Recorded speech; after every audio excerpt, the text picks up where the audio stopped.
Hello and welcome to Heroic Media. I'm Michelle Bauman. And I'm Patrick Cordova. This week on Heroic Media, one woman shares her experience of being married to a porn addict. Pro-life pregnancy centers urge Google and Yahoo to be neutral in their advertising policies. And finally, we'll highlight the arguments in the debate over embryo adoption. Stay tuned for all these stories and more here on Heroic Media.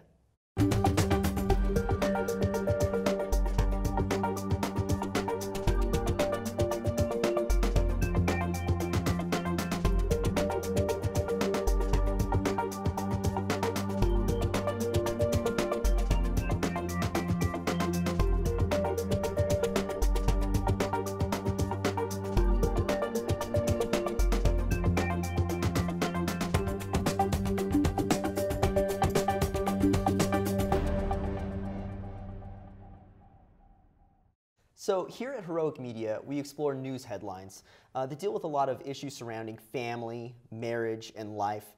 And a lot of these issues, they're very foundational, a lot of moral issues involved in the stories we talk about. Exactly, and these stories, they tend to revolve around abortion, euthanasia, embryonic stem cell research, human cloning, and homosexual marriage. Exactly. So what's our first story this episode? Thanks, Patrick. First up for today, in an anonymous letter, one woman admits to the heart-wrenching struggles of being married to a man addicted to pornography. Man, this letter that apparently some woman wrote to her parish priest, this anonymous letter, and it just really detailed how she felt in her marriage and towards her children and towards her husband. And it related everything to her husband's addiction to pornography and how her addiction, or his addiction to pornography, had completely just destroyed these family relationships. And what was your reaction? Absolutely. I think, pornography and addiction to pornography is something that we don't hear about enough. Right. But even when we do, it's very rare for us to hear about the woman's side of it, the wife's side of it. And this is something that I was really shocked and really sad to see what she was saying, her anger, her inability to forgive, her revengeful spending. Yep. And you can see the struggle because this is a woman who wants to live a Catholic life, and she's trying to do this, and her husband has admitted to her that he struggles with this. And right. So they're both trying, and they both have this desire to live the way that they're supposed to be, and yet they're falling short, and it yep. is just devastating to her. Right. And just the idea that she's struggling, she's committing revenge against him by going on these spending sprees and all these things. The anger that she has, her inability to forgive. Right. That's what really struck me, I think. Yeah, absolutely. Me too. Because she felt, she needed some sort of escape somehow, some sort of release. And that's how she did it, was in the form of revenge. And I know, couples couples that have cheated on each other before, married couples. And it's extremely difficult on that relationship. And especially, and what struck me about this is that his addiction to pornography was exactly how couples feel that I know when their spouse has cheated on them. And so it's just amazing because that's how strong that bond of pornography is. Absolutely. And really what stood out to me also was just how she said she felt ashamed. Yeah. And she felt duped. She didn't feel like Absolutely. she was worth anything. Absolutely. And that's what pornography does, because to men, it makes this fantasy land in their mind. And that fantasy land, obviously it's fantasy, it's not anywhere near reality, right? Right. And it sets this crazy standard and all these crazy things that are not gonna happen, that right. are not true. And it just makes it impossible for a wife to be appreciated and loved. Absolutely. And she even said, one of the quotes that I thought was so powerful, she said, "I have come to believe that an affair would actually have been easier to tolerate, for perhaps I could compete with flesh and bones, but not with this." So like you said, this is an impossible standard. We're talking about something that's not real life, just in the way that Photoshop is not real. It's creating this false expectation. This is the same kind of thing. Yeah. And so she can never live up to these standards, and he keeps falling back into it again and again. And right. it's completely destroying her own sense of self-worth and dignity. Right. And she hinted at, and I think just speaking from a man's perspective, that I know plenty of men who are addicted to pornography or who have been addicted, and it does affect people. And this is a prime example. And as men, I think that we need to, the first thing you have to do is admit you have a problem. Absolutely. And, and then you have to figure out a way to break those bonds of that sin. And so it sounded like she discovered that he was addicted to pornography, and it was kind of a surprise to him because he didn't know that she knew. But then once he knew that she knew, it was this assumption that it would be easier for him to break the habit, Right. but then it wasn't. And I think that you really have to rely on the grace of God. And Absolutely. it's just, those habits are so hard to break. And there's been connections or scientific studies that show these strong, powerful connections in the brain. And it's a true addiction. It's very difficult to overcome. Absolutely. I think that's important to recognize that this is an addiction. Right. And like any other addiction, you can't always overcome it with just willpower. There was actually a really interesting study from Cambridge University last year. It found that the brain activity of compulsive pornography users reacted in the same way as drug addicts and alcohol addicts when they were exposed to those substances. It was the same area of the brain lighting up. So we're talking about an actual addiction here. Yeah. There was also an article in GQ last year that said 1 in 5 regular porn watchers say they feel controlled by their sexual desires. Right. So this is a very serious addiction. You need to be acknowledging it. You need to be getting sometimes professional help and really relying on the grace of God. Absolutely. It's such a strong, powerful addiction, and I'm glad you referenced that. And I think that it's highlighted in her story, this anonymous woman's letter. She says that one of her friends, whose husband is also struggling with pornography addiction, she said, I wish my husband would be addicted to drugs instead of pornography. Like, that's how strong of a connection it is. And we really have to, I think, from a Christian perspective especially, we have to pay attention to what Jesus said. Because a lot of guys that I know will be like, well, it doesn't hurt to look, right? There's this idea that it doesn't hurt anybody to look at anything, right? And so, but what Jesus told us is that, if you look at a woman lustfully, which is what you're doing when you're looking at pornography, then you've already committed adultery with this person in your heart. So he rose the standard of what people were to be expected to do. Absolutely. And so I think we have to remember that really it's a transformation of heart too, and it affects us deeply and messes up our families. Right. Absolutely. And I would just like to add, if any of our viewers know someone who is maybe struggling with pornography, there are resources out there. ReclaimSexualHealth.com, that's the website for a group that actually works with the neuroscience of addiction and tries to help people overcome, sort of rewire their brain and these kind of issues. So that's great. A resource. Good resource for people wanting to change. Right, absolutely. Good stuff. All right, in our next story, a recent Washington Post article claimed that Google had removed some pro-life crisis pregnancy center advertisements after NARAL had complained that the ads were deceptive. So this is a kind of interesting development how this is going. So NARAL, Pro-Choice America, is obviously a pro-abortion organization. Right. They're heavily funded by a lot of deep pockets. And so their whole goal is to go out and spread awareness and try to change politicians' minds and elect officials and get laws changed. And they just basically cause a whole lot of trouble for pro-lifers. So most recently, they went, if you typed in abortion clinic into Google, they claimed that 70-something%, I think it was 78% of the time, that a crisis pregnancy center advertisement would come up. And so they claimed that they went to Google and that they said, hey, these ads are deceptive because they show up with those search strings, because some of them were probably deceptive, like they were advertising as if they were an abortion clinic, and then you click on them and it's not.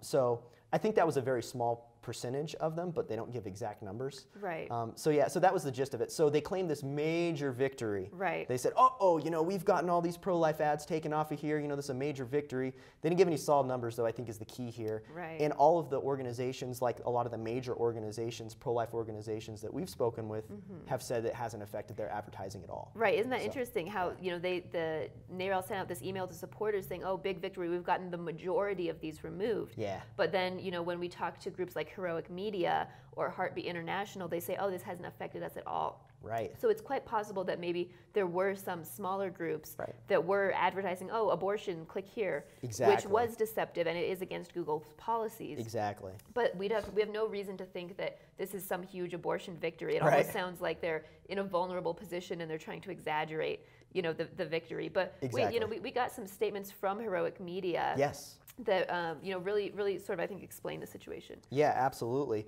Joe Young, the Vice President of Operations and Strategic Initiatives for Heroic Media, said the following. This represents the next round of NARAL's attacks on the work of grassroots organizations offering life-affirming alternatives to abortion.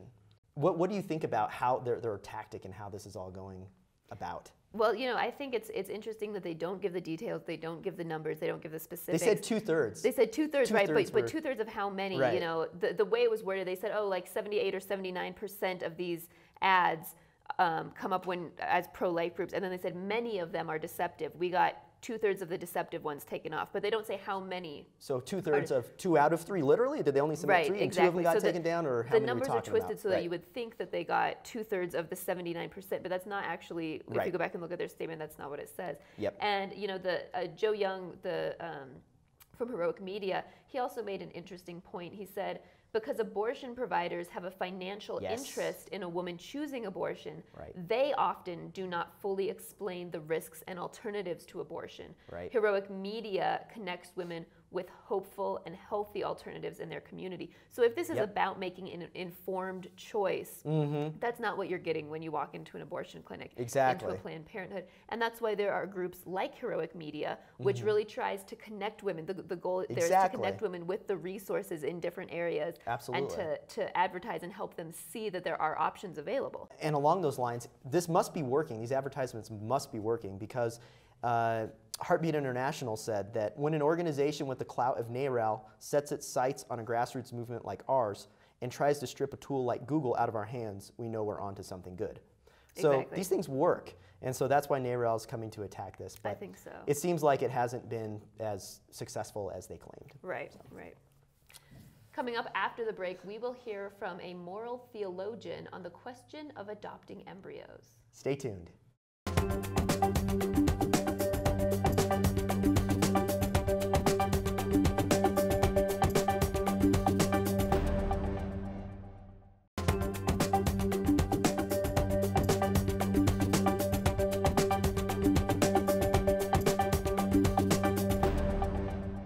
Welcome back to Heroic Media. In case you're just joining us, I'm Patrick Cordova. And I'm Michelle Bauman. In our next story, with in vitro fertilization being commonly used by infertile couples, questions are beginning to arise over what happens to the leftover frozen embryos. One author suggests that we as a society embrace the practice of embryo adoption. So, Patrick, for this story, I was actually able to interview Dr. E. Christian Bruegger, who is the Cardinal Stafford Moral Theology Professor at the St. John Vianney Theological Seminary in Denver. And he was able to give me some really good insight to this. So let's go ahead and take a look at what he said. All right. Dr. Bruegger, thank you so much for coming and spending a few minutes explaining this to me. You're welcome, Michelle. To give our viewers a little bit of background, we're talking about in vitro fertilization. So we're talking about taking the sperm and the egg outside of the man and woman and uniting them in a laboratory setting to create a new human life, and then implanting that human being, the new human embryo, inside of the woman's womb. And one of the complications of this is that due to the complexity of it and the expense of it and the low success rate, they will often take numerous egg and sperm and unite them to create numerous new human embryos, sometimes a dozen or more. So then there's this question of what do you do with these new human beings if that couple wasn't planning on having all of them? Many times they end up getting frozen.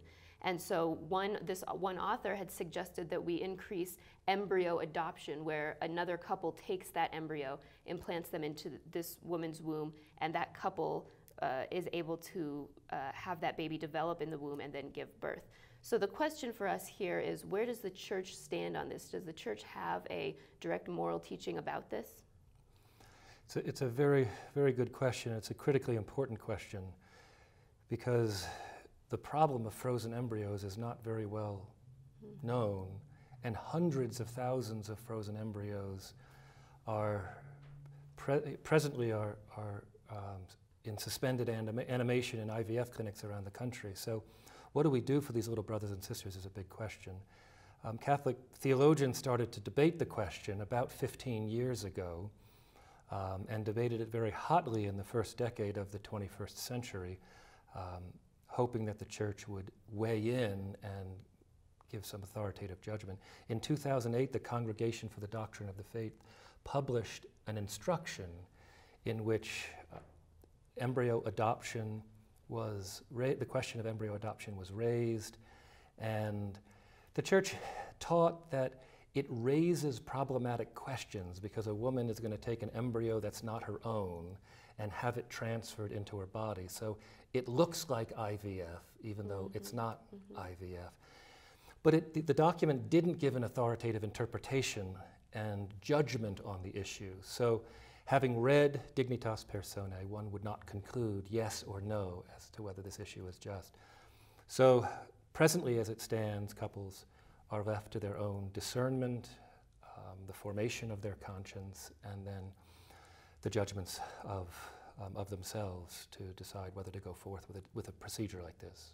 Okay, and when you say that the church hasn't come out with a very clear yes or no, it just noted some of the problems, so that probably means that moral theologians might be divided, even if they're adhering to the magisterium, they're faithful and orthodox. There might be differing views, is that correct? Yeah. One of the reasons that the magisterium didn't come out with an authoritative judgment is because the advisory committees that the CDF consulted were split on this issue. You have a group of moral theologians who are faithful to the magisterium who believe it's intrinsically immoral for a woman to gestate an embryo that's not her own.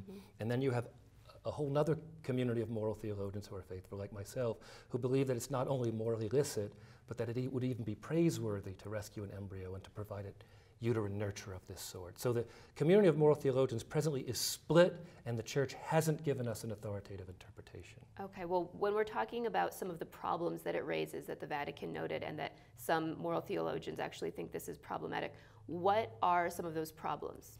Well, the two arguments on this against embryo adoption is that it violates, on the one hand, so these theologians say, the norm that requires human life only to be brought into existence in the context of marital love. And they attach pregnancy to procreation and therefore say pregnancy can't be pursued outside of marital intercourse. And clearly pregnancy is being pursued in embryo adoption outside of marital intercourse. Therefore, they say, it violates the norm against bringing human beings into life outside of marital intercourse. The second argument is that embryo adoption is kind of like a sexual act. A woman has an infusion into her body that causes her to be pregnant. But the only kind of infusion that a woman should ever have into her body that's impregnating should be her husband through marital intercourse. Therefore, it violates the sixth commandment of the Decalogue.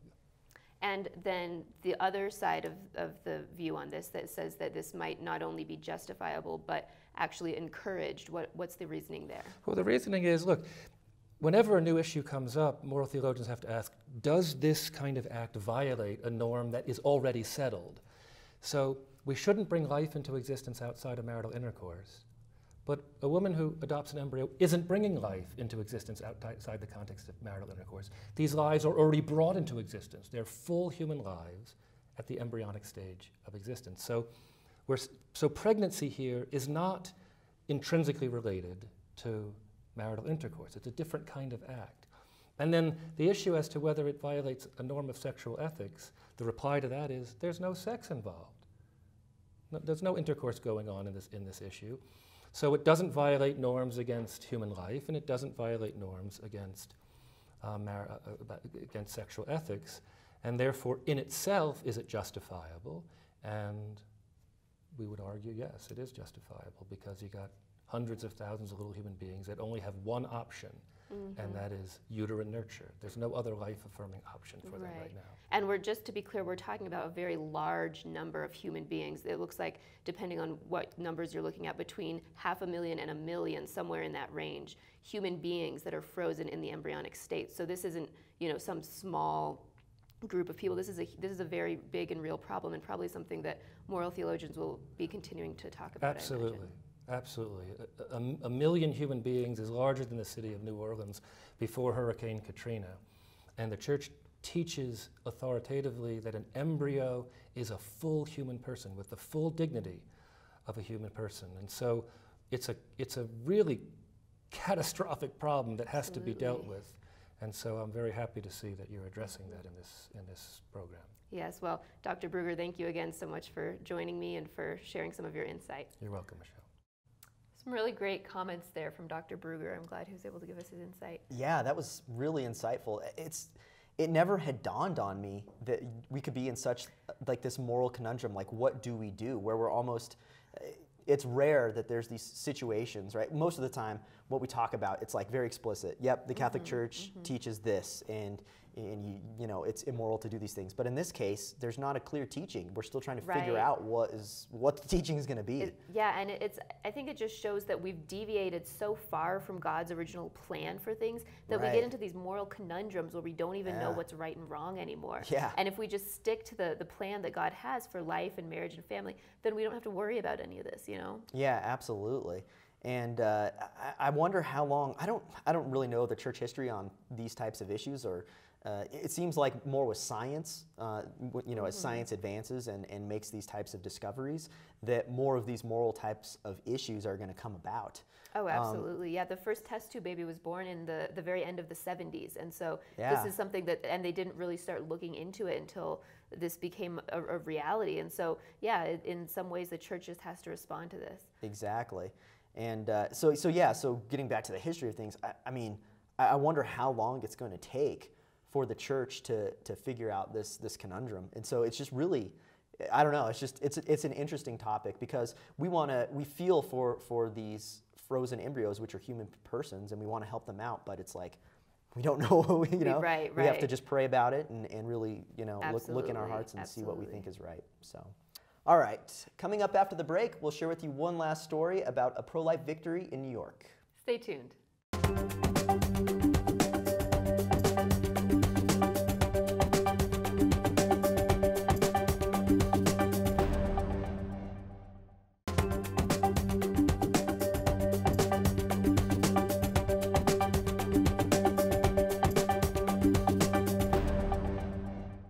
Welcome back to Heroic Media.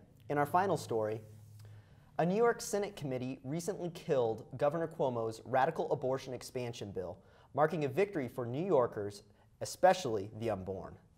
So, what did you think about this victory? This was great, and this mirrors a victory earlier last year when a lot of these same provisions were tried to be pushed through. Right. When again it was defeated, and so it's really encouraging. New York has one of the highest abortion rates in the country, and it's really encouraging to see some of these pro-life victories. Absolutely, and it was won on a party line vote, 9-7.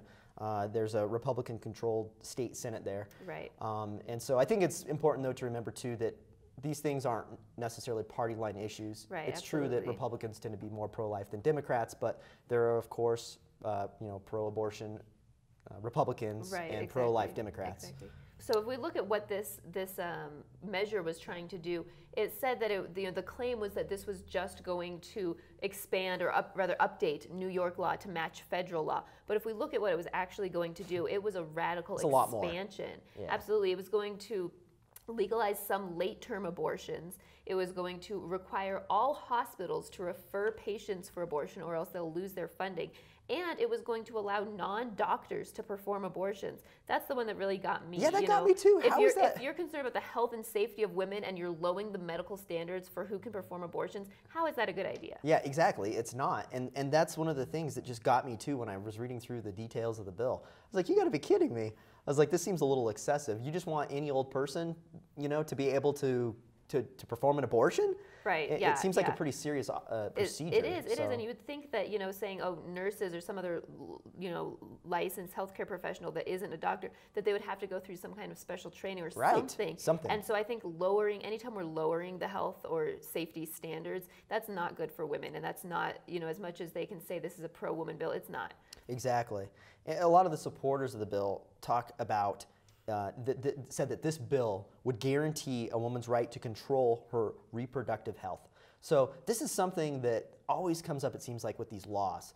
And there's always this, especially by pro-abortion groups, they come out and say, oh, this bill is great because it's going to guarantee a woman's right to control her own reproductive health. So how is it that this stance comes about? It's always baffling to me because it's like, okay, so now you don't have control over your reproductive health, but you will later? I mean, I don't think that's what it's really all about. It's just it's masquerading the issues. I think anytime you hear the phrase reproductive health, you know, when we're talking about killing a child, that has nothing to do with reproductive health. It's a masking word. Of course, they don't want to talk about the baby. When you say, oh, what's aborted? Oh, it was a clump of tissues. It was fetal matter. They'll say anything but an unborn baby, which is when you look at a pregnant woman and, oh, I'm so, you know, congratulations, you're expecting a baby. It's very clear, you know, it's very clear this is twisting words. And, you know, as I said, they tried to push this through as part of a larger women's equality agenda last year, and it failed. And it failed. It had been going through, there was a lot of expectation that it was going to pass,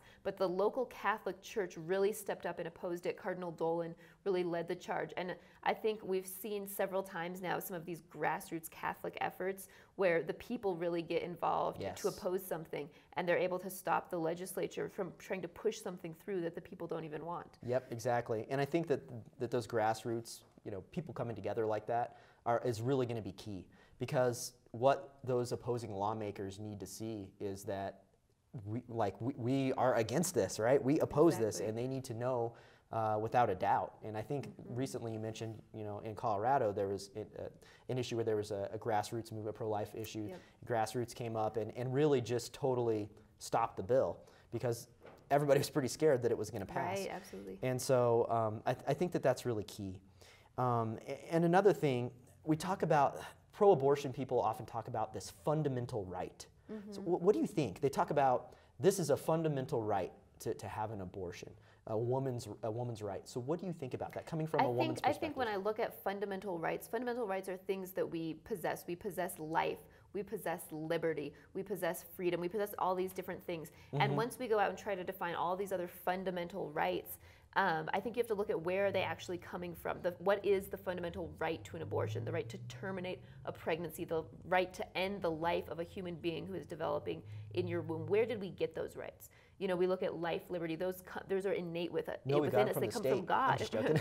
Right, that's the thing. Right. Where does this right come? Where does the right to kill your child come from? It doesn't. You know, it's just the false language, the same thing we've been talking about. Absolutely. All right, that's it for this week on Heroic Media. Please join us next week for all the up-to-date news on the pro-life issues that matter to you. Please feel free to write to us with any comments, questions, or news tips at news@heroicmedia.org. And please visit our website at heroicmedianews.org, where you can read more stories like the ones we discuss on this show. That's it for this time. Until next week, please keep us in your prayers. God bless.